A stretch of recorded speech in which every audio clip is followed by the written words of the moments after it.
Good evening, everyone. It is April 28th. I realize that we haven't been able to visit much lately. I have been quite busy, hence the reason there's so much grass and weeds in the garden. I've had several other projects that we'll delve into later ongoing, so I really haven't had time to shoot very many videos here in the garden.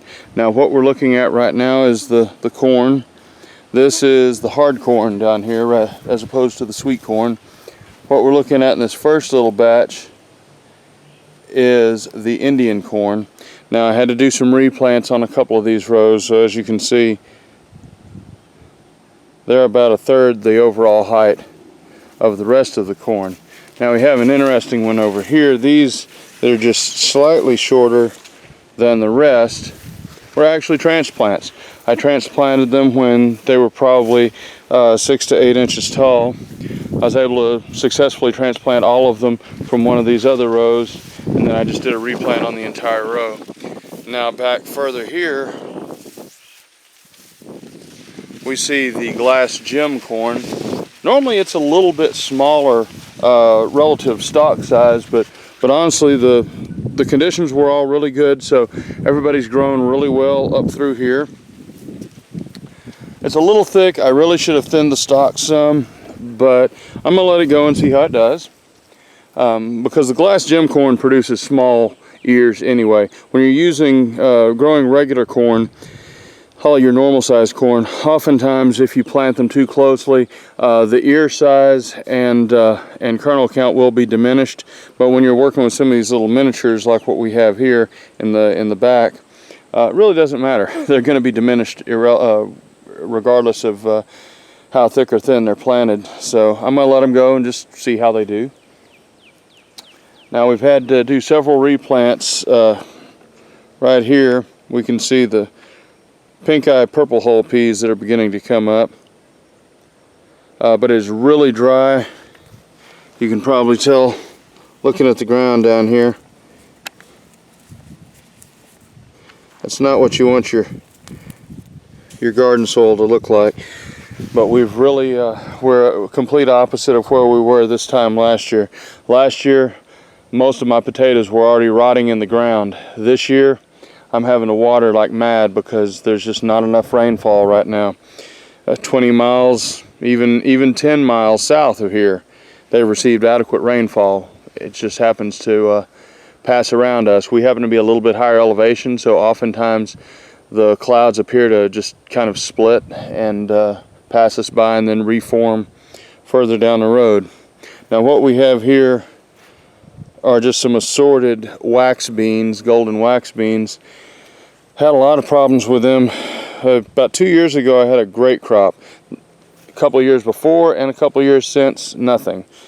A lot of them just simply either don't germinate or get eaten by the soil microbes before they can ever really break the ground and start growing. So what I'm going to do, we're going to use these down here that seem to be pretty vibrant as our parent stock. They are an heirloom variety. Most of what I keep are going to be heirloom or non-sterile hybrids, and that's what I use for a lot of my crossbreeding and for keeping seeds back and planting future generations. So what we're going to do, we're going to try these little guys out, and I'm not going to pick them for harvest. I'm just going to harvest them for planting seeds. And we're going to see just how well they perform. I'm going to keep all the seeds back I can, and then either in the fall or next year, most likely this fall, I will plant some of these store-bought seeds along with some of this first generation of seeds that I've produced here, and we'll see how they do.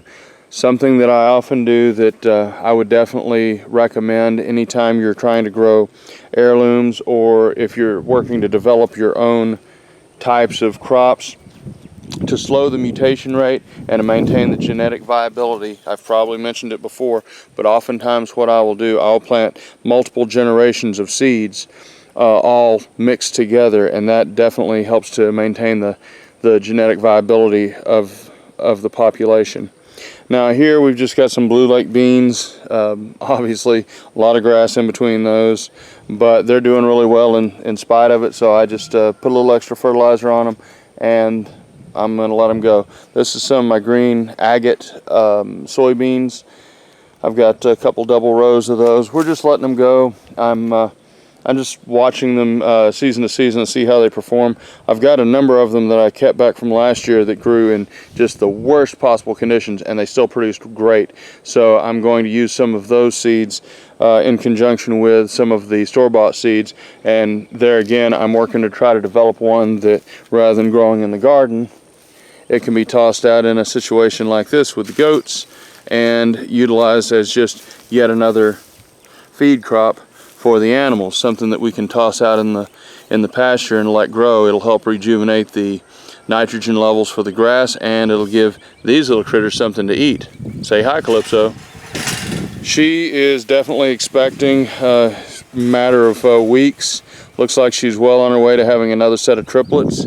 She had one set of triplets 6 months ago. Actually, to take that back, 7 months ago, and looks like she's going to have some more. And this little guy here is the reason why. He's a Savannah cross, and the gentleman that I purchased him from had a much higher occurrence of triplets when he was running a Savannah buck. Now, it could have been just that particular buck's genetics causing the embryos to split, or it could be a matter of that's a Savannah trait. I've not really seen that mentioned much in the writings, but in this situation, half of all of his progeny have been triplets, so that's really good. Granted, he's only sired a handful of goats so far, but they've all been very good stock, and half of them have been triplets. Yes, they always like to entertain themselves and play around. Now, back to the garden. We have my speckled sweet corn. It's like a sweet Indian corn. It's growing really well. Now, I did thin all the grass out here, and basically just got all the dirt hilled up just to give them a little bit more of a water channel to try to hold in all the moisture we can. Also, by packing up the dirt here, what you do is you build up a buffer zone between the evaporative layer and the moisture-rich soil beneath. So you just give them, it's like a moisture insulation, if you will. So you want to try to keep as much moisture close to the roots as possible. Now we'll stop here and pick back up over with the potatoes.